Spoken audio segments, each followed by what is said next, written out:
ધૂણતા હોય એની સામે થઈને અમે થોડા ધૂણ્યા છીએ, અમે કોઈને ધૂણાયા નથી.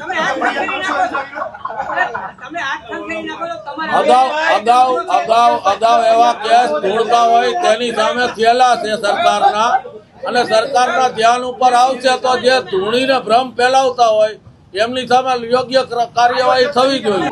આપ સૌ મીડિયાના મિત્રો ત્યાં હાજર હતા, કવરેજ કરતા હતા. આયોજક દ્વારા તો કોઈ ધૂણવાની જાહેરાત કરવામાં આવી હતી એવું કોઈ આપના ધ્યાન ઉપર છે? અમારે શું કામ ફરિયાદ કરવી જોઈએ? અમે સમર્થન પણ નથી આપતા અને વિરોધ પણ નથી કરતા.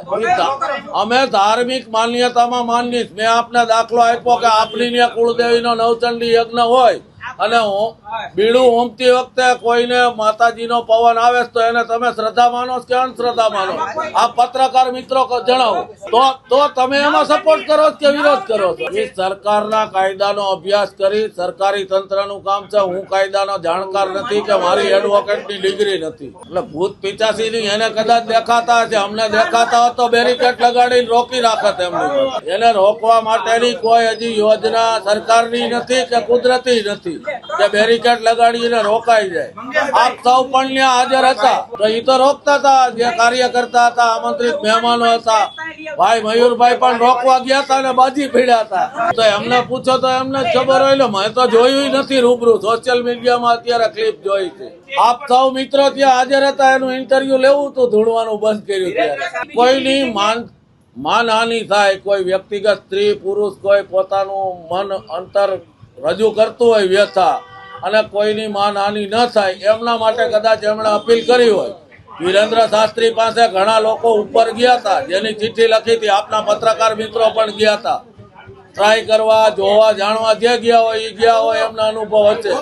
તો એમાં પણ અનેક લોકો કહે છે કે ભાઈ માઇક સિવાય વાત કરો, તો વ્યક્તિગત પ્રશ્ન હોય છે. લીંડવાણાને અને આયોજનને, તમે જેને લીંડવાણું કહો છો એને અને આયોજનને કાંઈ સીધી રીતે લેવા દેવા છે નહીં. આદિ અનાદિ કાળથી સનાતન વૈદિક સંસ્કૃતિ મંત્રના આધારે, સાધનાના આધારે, તપના આધારે ચાલે છે. આપ સૌ મિત્રો જાણીએ છીએ, સમગ્ર સનાતની પ્રજા જાણે છે કે મંત્ર અને સાધનાથી દરેક વસ્તુ પોઝિટિવિટી શક્ય થઈ શકે છે. અને મંત્રમાં એટલી શક્તિ છે કે કોઈ પણ મંત્રની સાધના કરેલી હોય તો બાબાશ્રીએ કોઈને ધૂણવા માટે આમંત્રણ આપેલું ન હતું. આપ સૌ મીડિયાના મિત્રો ત્યાં હાજર હતા, આપ પણ કવરેજ કરતા હતા અને ટીવી ચેનલમાં લાઈવ પણ થઈ રહ્યું હતું. બાબાએ એમનો મંત્રોચ્ચાર કર્યો અને કોઈ પ્રેક્ષક ગણમાંથી ધૂણવા માંડે તો એમાં આયોજક કે બાબાએ કોઈને ઇન્જેક્શન આપેલું નહોતું ધૂણવા માટે. અને આપ સૌ જાણો છો, આપની ત્યાં મરણોત્તર વિધિ થતી હોય તો પિતૃ કાર્ય થતું હોય તો એમાં પિતૃ પણ ધૂણતા આવે છે. તો એને કોઈ બોલાવતું નથી કે કોઈ કહેતું નથી, મંત્રાચારના આધારે આવે છે. આપને ત્યાં નવચંડી યજ્ઞ થતા હશે, કુળદેવીના ગ્રહ શાંતિના યજ્ઞ થતા હશે. તો જ્યારે બીડું હોમવાની વિધિ થતી હોય અને મંત્રોચ્ચાર બ્રાહ્મણો દ્વારા થાય છે, ત્યારે બીડું હોમો ત્યારે પણ માતાજીનો પવન ધૂણવું કે જે કંઈ આપ ગણી શકો આપના મનથી, એવા અનેક કિસ્સા આપે પણ આપ જોયા હશે અને સમાજ આખું પણ જાણે છે. હવે એ તો જેને અમે તો ભૂત કહેતા નથી, બધા લોકો જ ત્યાં ભક્તો જ સાંભળવા આવ્યા હતા. તમારી વ્યાખ્યામાં એને ભૂત સમજતા હો તો ભૂત પિચાસનું વર્ણન ગીતાજીમાં પરમાત્માએ પણ આપેલું છે.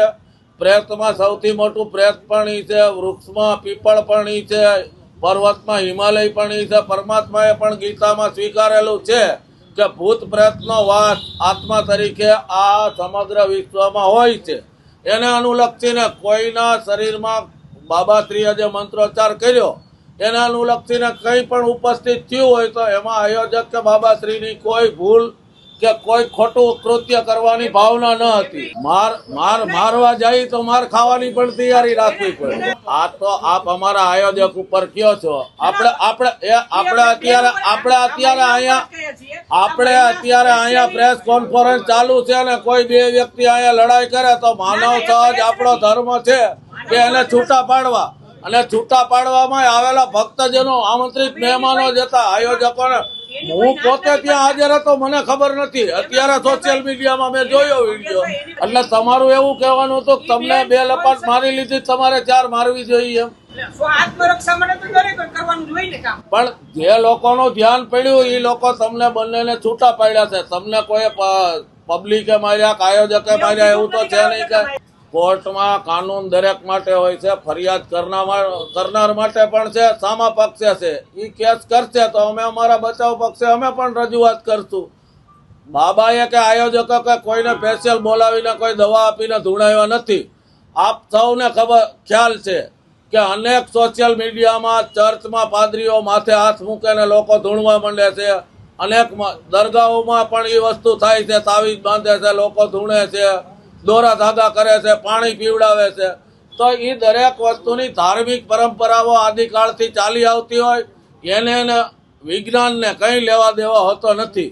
દરેક વસ્તુનું સોલ્યુશન વિજ્ઞાનમાં હોતું નથી. વિજ્ઞાનનું જે પૂર્ણ વિરામ થાય ત્યાંથી જ ધર્મ આગળ વધતો હોય છે. અને વિજ્ઞાનની ઉત્પત્તિ ધર્મમાંથી થયેલી છે, વેદના ગ્રંથોમાંથી થયેલી છે. આજની તારીખે પણ વિશ્વના અનેક સાયન્ટિસ્ટો જે શોધ કરી રહ્યા છે એ વેદના આધારે જ કરી રહ્યા છે. એટલે ધર્મથી પર વિજ્ઞાન નથી. વિજ્ઞાન જાથાને સરકારે કોઈ એવું લાયસન્સ નથી આપેલું કે ઓથોરિટી નથી આપેલી. વિજ્ઞાન જાથાનું કામ એક NGO તરીકે વિજ્ઞાનનો પ્રચાર પ્રસાર કરવો છે. અમારો પણ એમને સપોર્ટ છે કે અત્યારે સમય પ્રમાણે વિજ્ઞાનનો પ્રચાર પ્રસાર થવો જોઈએ સમાજની અંદર. પણ એના અનુલક્ષીને આપણી ધાર્મિક ક્રિયાઓ બંધ કરી દેવું એવું જરૂરી નથી.